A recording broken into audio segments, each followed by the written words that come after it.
ये कहानी हिमालय के घने जंगल की है। वहाँ एक बिल्लू बिल्ला रहता था जिसे अपनी ताकत और अपनी फुर्ती पर बड़ा ही घमंड था। वो अपने आगे किसी को भी गिनती में नहीं लेता था। छोटे मोटे पक्षियों को तो वो यूँ ट्रीट करता है कि मानो वो ही जंगल का राजा हो, और करे भी क्यों ना। जंगल का राजा भी अंदर ही अंदर कहीं न कहीं उस बिल्लू बिल्ला से डरता था, और जब राजा किसी से डरता हो तो प्रजा की तो बात ही क्या। बिल्लू बिल्ला के इस रवैये से पूरे जंगल के सारे पक्षी दुखी थे। कई पक्षी उसे समझाने की कोशिश भी करते, पर वो कभी भी किसी की सुनता नहीं था। यहाँ तक कि उसकी बचपन की दोस्त टुनटुनी चिड़िया भी उसे समझाने की कोशिश करती है।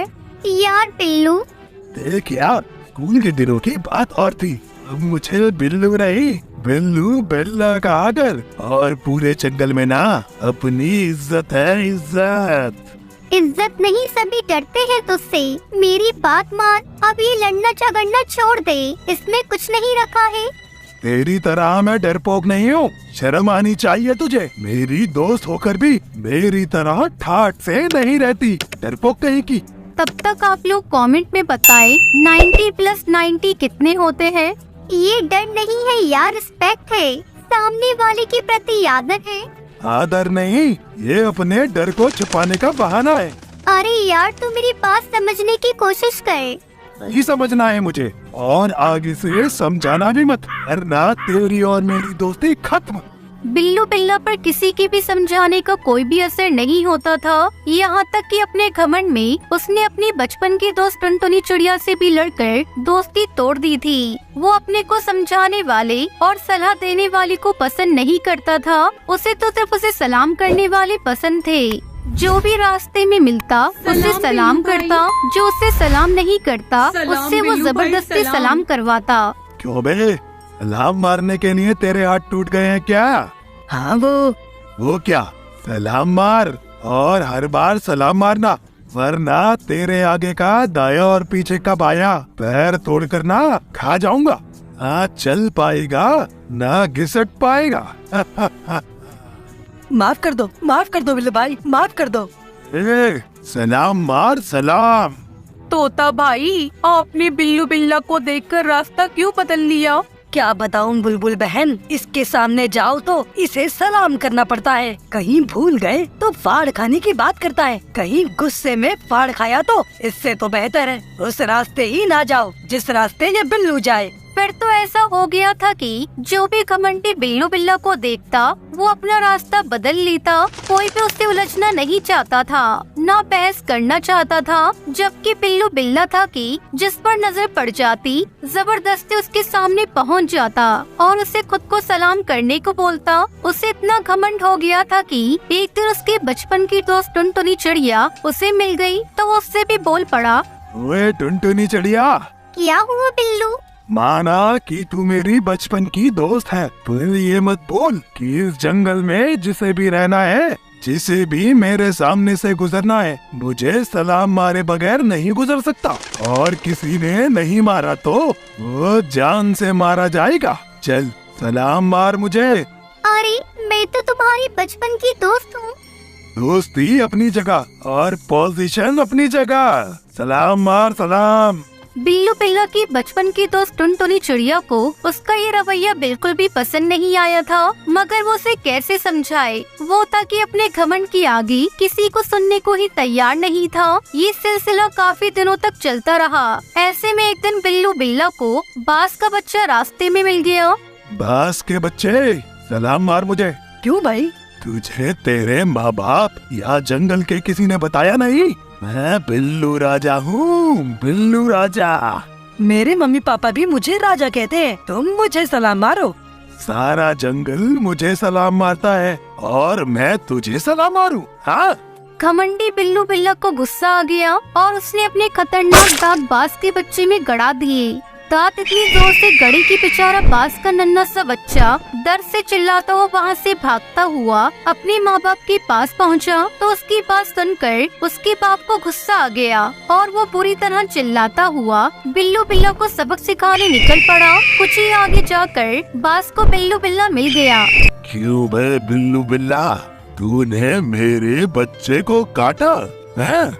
तमीज से बात करो, हाँ, मैंने काटा। उसने मुझे सलाम नहीं मारा था। ले, मैं सलाम मारता हूँ तुझे। बाज की इस मार से बिल्लू बिल्ला के जबड़े हिल जाते हैं। वो घबराकर वहाँ से भागता है। उसे आगे टुनटुनी चिड़िया दिखाई देती है। वो उसके पीछे जाकर छुप जाता है। टुनटुनी चिड़िया के पीछे कहाँ छिप रहा है बे? आज हर हाल में तेरे जबड़े और दांत टूटने ही हैं। सारी बात सुनकर टुनटुनी चिड़िया उसे फिर समझाती है। तू मेरे बचपन का दोस्त था, इसलिए मैं तुझे समझाती थी। अब तो बाज किसी भी कीमत पर मुझे नहीं छोड़ेगा। मुझे भूख भी लग रही है। भूख से तड़प तड़प कर मर जाऊंगा। अगर तू आज से अपनी आदत बदल ली तो मैं बाज भाई को समझा सकती हूँ। मैं वादा करता हूँ, आज के बाद मैं किसी को भी तंग नहीं करूँगा। किसी को भी सलाम मारने को नहीं कहूँगा। उल्टा मैं सभी को सलाम मारूंगा। ये सुनकर टुनटुनी चिड़िया कुछ ही देर में बाज भाई को समझाकर शांत करती है। बिल्लू बिल्ला बाज भाई को शांत देखकर सरप्राइज हो जाता है और फिर पूछता है, कमाल है बाज भाई, आप मुझ जैसे खतरनाक जानवर से नहीं डरे। मेरा कहना नहीं माने और एक नन्ही सी टुनटुनी चिड़िया की सुन ली। इस संसार में कोई भी सबसे ज्यादा ताकतवर नहीं है। जानवर की ताकत से ज्यादा उसकी जबान की ताकत होती है। तुम में घमंड बनाए, इसलिए टुनटुनी चिड़िया के सामने तुम एकदम कमजोर हो। टुनटुनी चिड़िया का कहना मैं तो क्या पूरा जंगल मानेगा, क्योंकि टुनटुनी चिड़िया की जुबान बड़ी मीठी है और मीठी जुबान से भगवान भी हार जाते हैं। बाज भाई की बात सुनकर बिल्लू बिल्ला की आंखें खुल जाती है और वो कहता है, आज मेरी समझ में आ गया, मीठी जुबान में ही सबसे बड़ी ताकत होती है। आज से मैं किसी से भी कोई भी दिल को दुखा देने वाली बात नहीं करूँगा। एक दिन पिंकी अपने घोंसले में उदास बैठी थी। उसे उदास देखकर बंटी कबूतर उससे पूछता है, क्या हुआ बेटा, तुम क्यों उदास हो? मुझे स्कूल जाने में लेट हो रहा है। पापा अगर माँ होती तो मुझे तैयार कर देती। बस इतनी सी बात, मैं अपनी रानी बेटी को अभी तैयार किए देता हूँ। पापा माँ मुझे छोड़कर क्यों चली गई? क्या बताऊँ बेटा, अभी तू छोटी है, मेरी बातों को तू समझ नहीं पाएगी। जब तू बड़ी हो जाएगी तो मैं तुझे सब कुछ सच सच बता दूंगा। बंटी कबूतर पिंकी को तैयार करके स्कूल पहुंचा देता है। पिंकी की बातें बंटी के दिमाग में बार बार गूंज रही थी। पापा माँ मुझे छोड़कर क्यों चली गई? शाम को बंटी जब घर आता है तो अपने साथ एक नौकरानी को लेकर आता है। यह है मेरा घर। कितना खूबसूरत है आपका घर। मेरा नहीं, आज से ये तुम्हारा भी घर है। आज से तुम्हें ही इस घर की देखभाल करनी है। रुको, मैं अभी अपनी बेटी को बुलाता हूँ। हाँ जल्दी बुलाइए, मैं भी उससे मिलने के लिए बेताब हूँ। पिंकी, देखो मैं किसे लेकर आया हूँ। कौन है पापा, आप किसे लेकर आए हो? ये तुम्हारी आंटी है, आज से तुम्हारी ये देखभाल करेंगी। कितनी प्यारी बच्ची है। आओ बेटा मेरे पास आओ। आज से ये तुम्हारी देखभाल भी करेंगी और तुम्हें स्कूल भी ले जाएंगी। ठीक है, तुम अब जाओ खेलो। चलो चलो टुनटुनी, मैं तुम्हें तुम्हारा घोंसला दिखा देता हूँ। दूसरे दिन टुनटुनी अपने घोंसले में आराम कर रही होती है। तभी पिंकी खेल कर आती है। आंटी आंटी मुझे बहुत जोरों से भूख लगी है, मुझे कुछ खाने को दो। आंटी आप क्यों नहीं सुन रही हैं? मुझे बहुत जोरों से भूख लगी है, मुझे कुछ खाने को दो। चल हट जा, तुम दोनों बाप बेटी ने मुझे क्या समझ रखा है? तुम सोचते हो कि मैं तुम्हारी नौकरानी हूँ? नहीं, मैं नौकरानी नहीं हूँ, मैं इस घर में राज करने आई हूँ। तेरा बाप तो मूर्ख है जो मुझे यहाँ तुम्हारी सेवा करने के लिए लाया है। आंटी पापा ने तो कहा था आप मेरी देखभाल करेंगी। मूर्ख, मैं तुम्हारी देखभाल तेरे बाप के सामने ही करूँगी। आने दो पापा को, आज मैं उनसे शिकायत करूँगी और ये भी कहूँगी कि आपने मुझे धक्का दिया। अच्छा, तेरी इतनी हिम्मत, तू अपने पापा से मेरी शिकायत करेगी? ठहर जा, तुझे खाना खाना है ना? मैं तुझे अभी खाना खिलाती हूँ। टुनटुनी किचन में जाती है और वहाँ से मिर्ची का पाउडर उठाकर लाती है। ले खा, खा तू, तुझे भूख लगी है ना? खा ले, जी भर कर खा ले। बड़ी आई मेरी शिकायत करने वाली। अब जब रात भर तेरा मुंह चलेगा तो तुझे पता चलेगा शिकायत कैसे की जाती है। आंटी मेरा मुंह जल रहा है।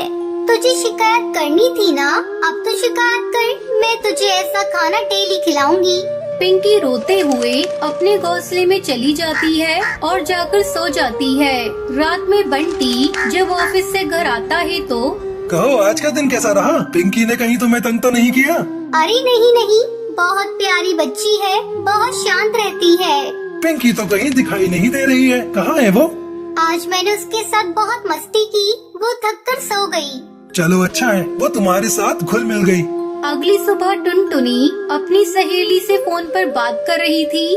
अरे क्या बताऊँ तुझे, मैं तो यहाँ एकदम महारानी की तरह रहती हूँ और वो पिद्दी सी चिड़िया, उसे तो मैंने नौकरानी बना कर रखा है। अरे टुनटुनी, किससे बातें कर रही हो? इधर आओ। चल मैं फोन रखती हूँ, मेरा मालिक बंटी कबूतर मुझे बुला रहा है। देखो टुनटुनी, तू पिंकी को तैयार करके समय पर स्कूल भेज देना, मैं ऑफिस जा रहा हूँ। हाँ ठीक है, मैं उसे भेज दूंगी। थोड़ी देर बाद अरे पिंकी, तू यहाँ बैठी बैठी टीवी देख रही है, चल जा जाकर मेरे लिए गर्म पानी कर। मुझे नहीं आता आंटी, तेरे बाप ने तुझे चूल्हा जलाना भी नहीं सिखाया। मैं कहती हूँ 5 मिनट के अंदर जाकर मेरे लिए गर्म पानी करके ले आ। पिंकी टुनटुनी के लिए पानी गर्म करने के लिए जाती है। मेरा हाथ जल गया आंटी, मेरा हाथ जल गया। ये चिड़िया ना हर समय मुसीबत में मुझे डाल देती है, अब मैं क्या करूं? बंटी देखेगा तो मुझे बोलेगा। बंटी कबूतर काम से घर आता है। जब वो पिंकी के रोने की आवाज सुनता है तो दौड़ा दौड़ा किचन में जाता है। पिंकी, ये तूने क्या किया? तेरा हाथ कैसे जल गया? टुनटुनी, तुम क्या करती रहती हो? मैं तो तुम्हें पिंकी की देखभाल करने के लिए लाया था, तुम अभी के अभी मेरे घर से निकल जाओ। बंटी टुनटुनी को घर से निकाल देता है और पिंकी चिड़िया टुनटुनी के अत्याचार से बच जाती है।